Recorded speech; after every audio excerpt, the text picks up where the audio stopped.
Assalamualaikum warahmatullahi wabarakatuh. Bapak dan Ibu yang terhormat, izinkan pada kesempatan ini menyampaikan informasi tentang Rencana Kerja Sekolah atau RKS, Rencana Kerja Jangka Menengah atau RKJM, dan Rencana Kerja Tahunan atau RKT bagian pertama. Bagian berikutnya, bagian kedua dan bagian ketiga ini akan memerinci atau menyampaikan gambaran lebih rinci tentang ketiga hal yang sudah disampaikan tadi.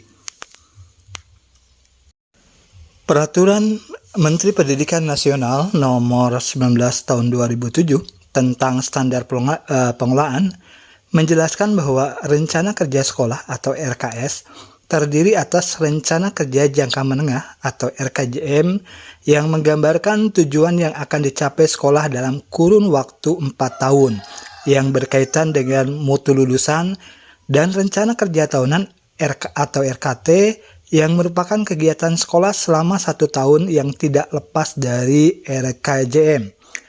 Penganggaran RKT dinyatakan dalam Rencana Kegiatan dan Anggaran Sekolah atau RKAS. RKJM, RKT, dan RKAS merupakan pedoman bagi kepala sekolah,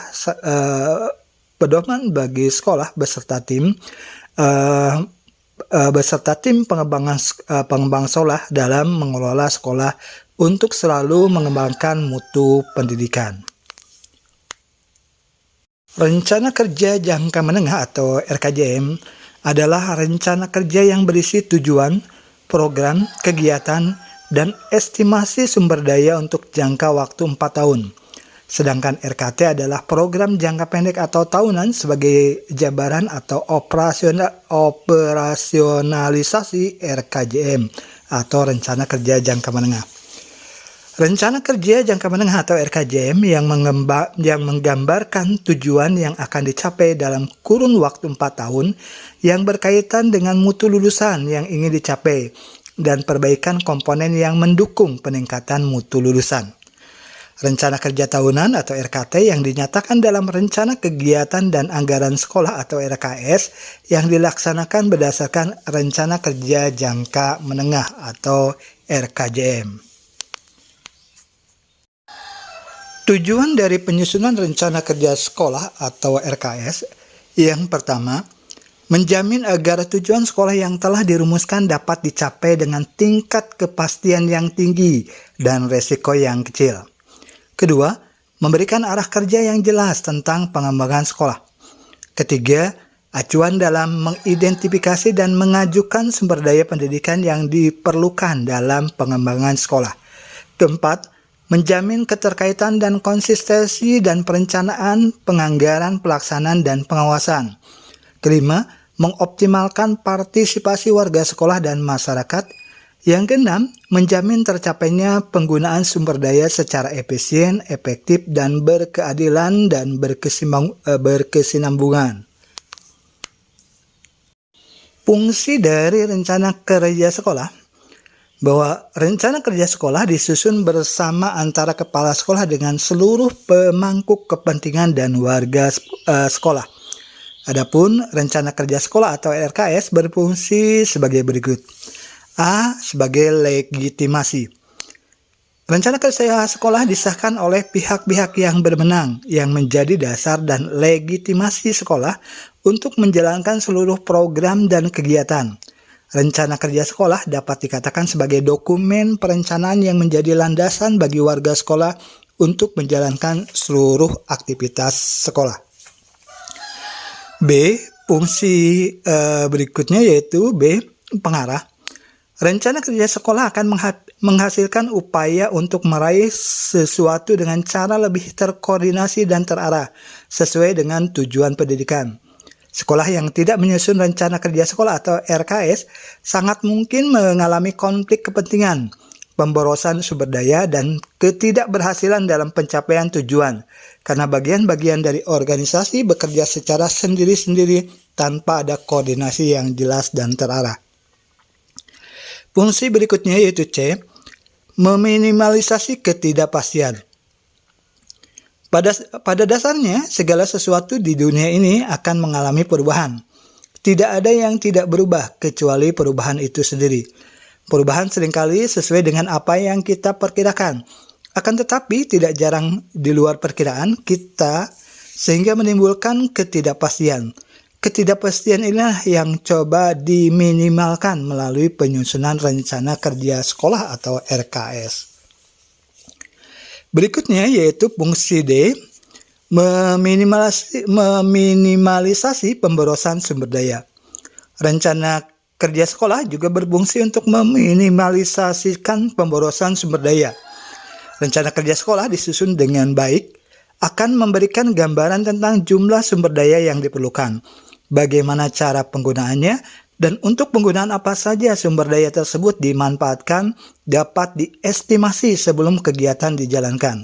Dengan demikian, pemborosan yang terkait dengan penggunaan sumber daya yang dimiliki sekolah akan diminimalkan sehingga tingkat efisiensi menjadi meningkat. Fungsi berikutnya, fungsi E, yaitu penetapan standar kualitas. Rencana kerja sekolah berfungsi sebagai penetapan kualitas yang harus dicapai oleh sekolah dan diawasi pelaksanaannya dalam fungsi pengawasan manajemen. Dalam proses pengawasan, manajemen sekolah membandingkan antara tujuan yang ingin dicapai dengan realisasi di lapangan. Selain itu juga membandingkan antara standar yang ingin dicapai dengan kenyataan di lapangan, mengevaluasi penyimpangan-penyimpangan yang mungkin terjadi, hingga dapat diambil tindakan yang dianggap perlu untuk memperbaiki kinerja sekolah. Adapun prosedur pengembangan rencana kerja sekolah, Peraturan Menteri Pendidikan Nasional Nomor 19 Tahun 2007 menempatkan penyusunan program kerja atau rencana kerja sekolah sebagai tahap awal dari seluruh aktivitas manajemen sekolah yang didahului dengan penetapan visi, misi, dan tujuan sekolah. Peraturan tersebut juga mengamanatkan dilakukannya evaluasi diri sekolah atau EDS sebagai salah satu dasar penyusunan program. Selain peraturan tentang standar pelonggaran, pemerintah juga menerbitkan Peraturan Menteri Pendidikan dan Kebudayaan atau Permendikbud Nomor 28 Tahun 2016 tentang Sistem Penjaminan Mutu Pendidikan atau SPMP yang memuat tentang penyusunan rencana kerja sekolah dikaitkan dengan peningkatan dan penjaminan mutu sekolah. Permendikbud Nomor 28 Tahun 2016 menyatakan tugas satuan pendidikan adalah A. Membuat perencanaan mutu yang dituangkan dalam rencana kerja sekolah. B. Melaksanakan pemenuhan mutu, baik dalam pengelolaan satuan pendidikan maupun proses pembelajaran. C.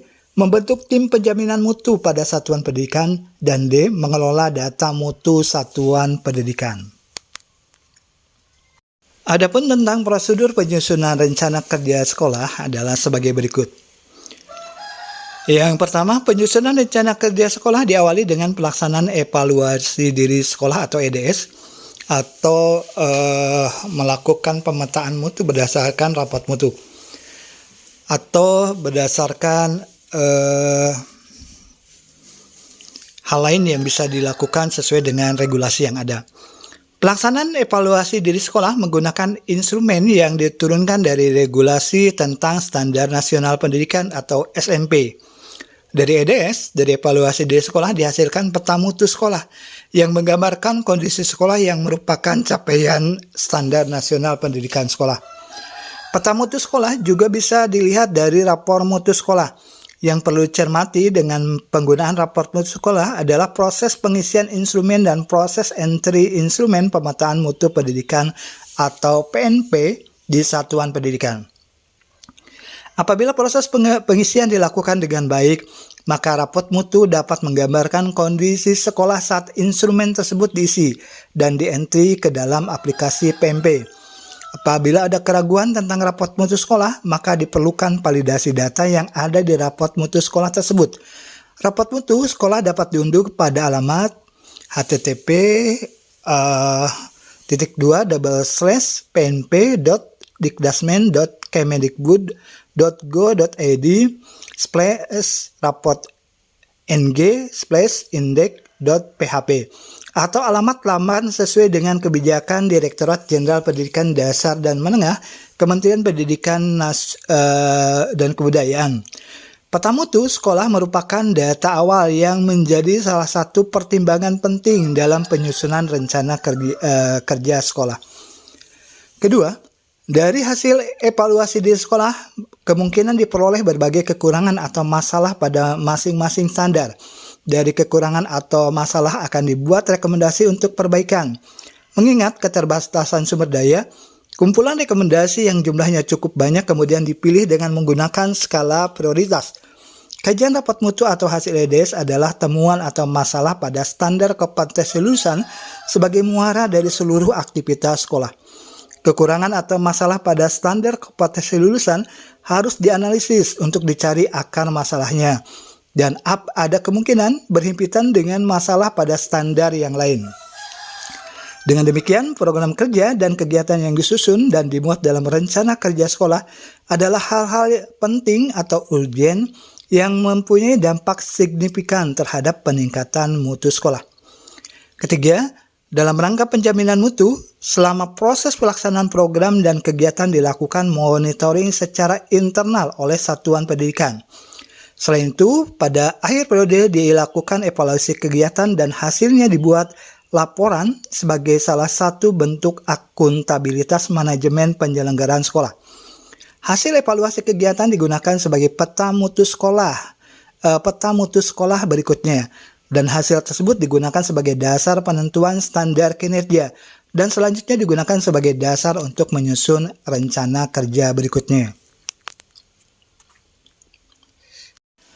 Dalam mengembangkan rencana kerja sekolah yang digunakan sebagai pedoman pengelolaan sekolah, perlu mempertimbangkan visi, misi, dan tujuan sekolah, serta ditinjau dan dirumuskan kembali secara berkala sesuai dengan perkembangan masyarakat.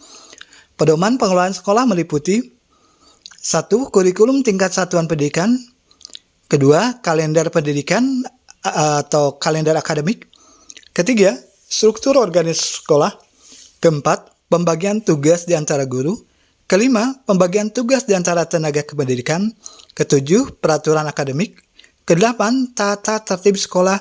9. Kode etik sekolah. Dan 10. Biaya operasional sekolah. Pedoman pengelolaan sekolah perlu dievaluasi dalam skala tahunan untuk pengelolaan kurikulum tingkat satuan pendidikan, kalender pendidikan, pembagian tugas antar pendidik, dan pembagian tugas antar tenaga kependidikan. Sementara untuk lainnya dievaluasi sesuai kebutuhan. Sedangkan untuk rencana kerja tahunan memuat ketentuan yang ada di sekolah dengan jelas mengenai 1. Kesiswaan, 2. Kurikulum dan kegiatan pembelajaran. 3. Pendidik dan tenaga kependidikan serta pengembangannya. 4. Sarana dan prasarana. 5. Keuangan dan pembiayaan. 6. Budaya dan lingkungan sekolah. 7. Peran serta masyarakat dan kemitraan. Dan 8. Rencana-rencana kerja lain yang mengarah pada peningkatan dan pengembangan mutu sekolah. Pengembangan rencana kerja sekolah atau RKS dilakukan setelah sekolah memetakan dan menyusun program prioritas dalam pemenuhan 8 Standar Nasional Pendidikan atau SNP dalam kurun waktu 4 tahun yang dijabarkan dalam program tahunan. Pemenuhan 8 SNP memerlukan strategi pencapaian standar pengelolaan pendidikan. Pada hakikatnya, strategi pencapaian standar pengelolaan pendidikan merupakan cara dan upaya untuk mengubah pengelolaan pendidikan saat ini menuju sekolah standar nasional yang diharapkan masa datanya berdasarkan kesenjangan yang ada. Strategi pencapaian yang dimaksud adalah ilmu dan seni untuk memanfaatkan faktor-faktor lingkungan eksternal secara terpadu dengan faktor-faktor lingkungan internal untuk mencapai tujuan lembaga atau tujuan sekolah. Kesenjangan digambarkan sebagai berikut. Penyusunan dan pelaksanaan program sekolah itu digambarkan pada diagram berikut. Yang pertama yaitu adanya analisis lingkungan strategis. Analisis ini diantaranya membandingkan antara kondisi saat ini dengan kondisi yang diharapkan. Berdasarkan analisis tersebut, maka disusun nanti adalah rencana kerja jangka menengah 4 tahunan. Dari rencana kerja jangka menengah itu disusun kemudian rencana kerja tahunannya atau rencana kerja 1 tahunannya.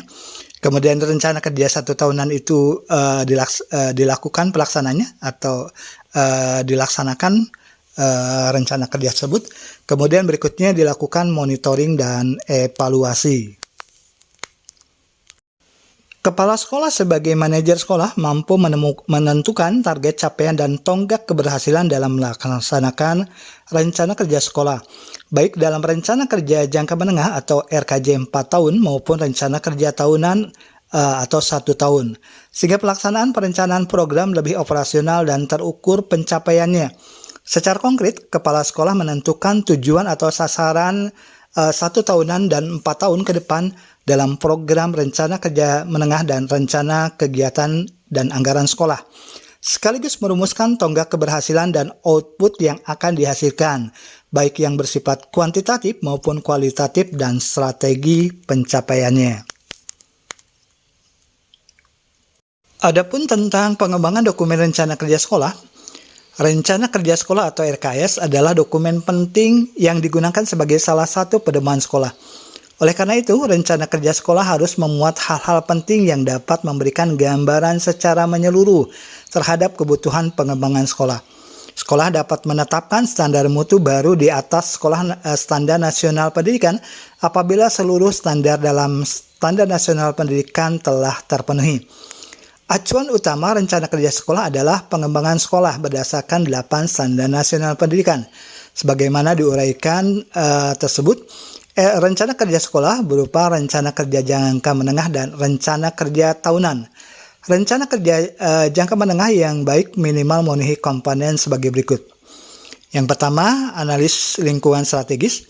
Yang kedua, analisis kondisi saat ini dilihat dari keterlaksanaan standar nasional pendidikan. Ketiga, analisis pendidikan 4 tahun mendatang. Yang keempat, visi misi sekolah. Kelima, tujuan sekolah 4 tahun mendatang. Keenam, identifikasi tantangan nyata, yaitu kesenjangan kondisi antara kondisi saat ini terhadap kondisi pendidikan 4 tahun mendatang. Ketujuh, program strategis. Kedelapan, rencana kerja yang mencakup 8 standar nasional pendidikan meliputi program kegiatan, indikator keberhasilan atau hasil yang diharapkan, waktu pelaksanaan, kebutuhan pembiayaan, penanggung jawab atau pelaksana. Kesembilan, jadwal kegiatan monitoring dan evaluasi. Komponen rencana kerja tahunan hampir sama dengan rencana kerja jangka menengah. Hanya sedikit berbeda, rencana kerja tahunan tidak mencantumkan komponen 3, yaitu analisis pendidikan 4 tahun mendatang, dan komponen 5, yaitu tujuan sekolah tahun mendatang. Berikut adalah contoh sistematika rencana kerja jangka menengah. Bab pertama, pendahuluan, ini berisi latar belakang, landasan hukum, tujuan, manfaat, ruang lingkup rencana kerja jangka menengah. Bab keduanya berisi tentang profil sekolah, memuat visi, misi, tujuan sekolah, dan data penting sekolah lainnya. Bab ketiga berisi tentang proses penyusunan rencana kerja jangka menengah, yaitu menguraikan rekomendasi hasil evaluasi diri sekolah atau hasil analisis lainnya dan proses penetapan skala prioritas. Bab keempat ini berisi tentang rencana kerja 4 tahun, menguraikan rencana kerja 4 tahun secara komprehensif. Biasanya dibuat dalam bentuk matriks, memuat program, kegiatan, indikator keberhasilan atau hasil yang diharapkan, waktu pelaksanaan, kebutuhan pembiayaan, dan penanggung jawab atau pelaksana. Bab kelima, penutup, berisi tujuan, harapan, kebermanfaatan rencana kerja jangka menengah, rencana pengembangan, dan rekomendasi. Contoh sistematika RKJM tersebut juga ada contoh lainnya. Berikut adalah contoh sistematika rencana kerja jangka menengah lainnya. Pada sistematika berikut, yang pertama, cover yang mencantumkan periode tahun keberlakuan rencana kerja jangka menengah, misalnya 2021 sampai dengan 2024. Kedua, lembar pengesahan yang berisi tanda tangan kepala sekolah, komite sekolah, dan kepala dinas pendidikan kabupaten, kota, atau provinsi atau yang mewakili. Ketiga, pengantar dan daftar isi. Yang keempat, identitas sekolah dan kepala sekolah. Yang kelima yaitu bab 1 pendahuluan yang memuat A. Latar belakang yang menggambarkan alasan, baik alasan secara kebijakan ataupun alasan yang berdasarkan pengalaman, serta kebutuhan yang diperlukan sekolah. B. Visi, misi, dan tujuan sekolah. Keenam, bab kedua, yaitu deskripsi hasil analisis konteks yang merupakan kekuatan dan kelemahan sekolah, tantangan yang dihadapi, dan peluang yang dapat dipergunakan secara optimal. Ketujuh, bab 3, yaitu berupa rencana kerja sekolah yang berisi rencana kegiatan untuk kurun waktu 4 tahun. Ke-8, bab 4 penutup. Ke-9, lampiran-lampiran. Guna mendukung kelengkapan informasi, maka program kerja sekolah harus dilengkapi atau dilampiri dengan A. Fotokopi surat keputusan pendirian sekolah bagi sekolah negeri atau akte pendirian yayasan bagi sekolah swasta. B. Fotokopi surat keputusan pembentukan komite sekolah. C. Fotokopi surat keputusan pengangkatan kepala sekolah sebagai bukti status kepala sekolah yang definitif. D. Data sekolah mengacu pada lembar identitas sekolah atau madrasah. E. Surat keputusan kepala sekolah tentang tim kerja sekolah atau tim pengembang sekolah atau tim penjaminan mutu sekolah beserta uraian tugasnya.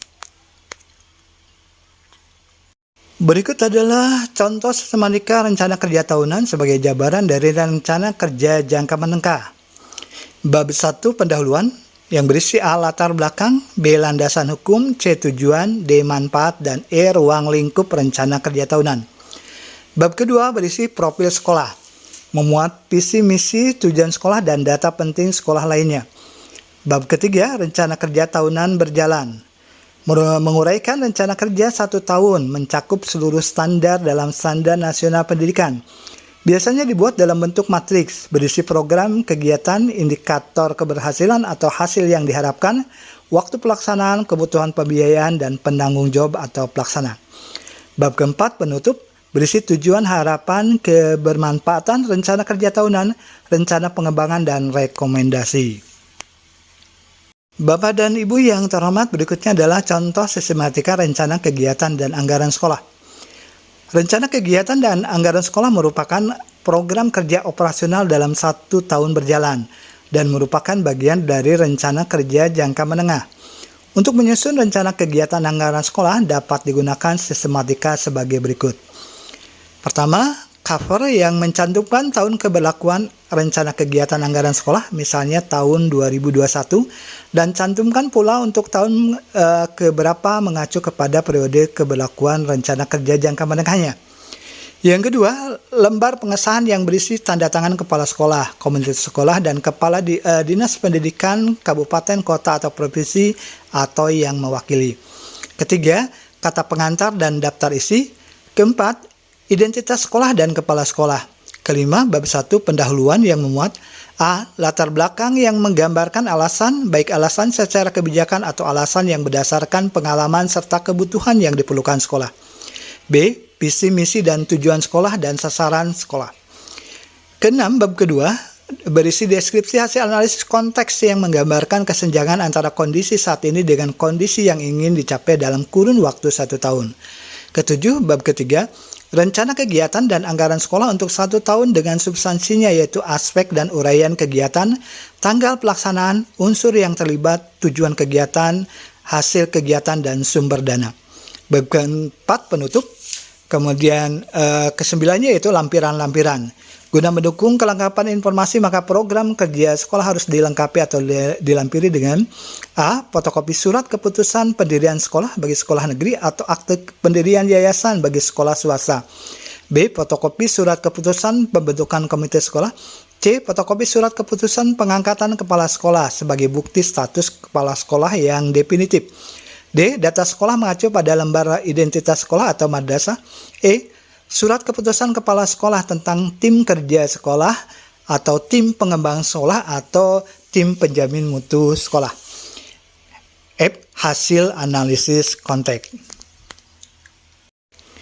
Bapak dan Ibu yang terhormat, demikian informasi bagian pertama tentang rencana kerja sekolah, rencana kerja jangka menengah, dan rencana kerja tahunan. Semoga informasi ini bermanfaat Dan ini akan dilanjutkan dengan informasi bagian kedua, ketiga, dan seterusnya. Bapak dan Ibu yang terhormat, terima kasih atas perhatiannya. Mohon maaf bila ada salah dan keliru. Assalamualaikum warahmatullahi wabarakatuh.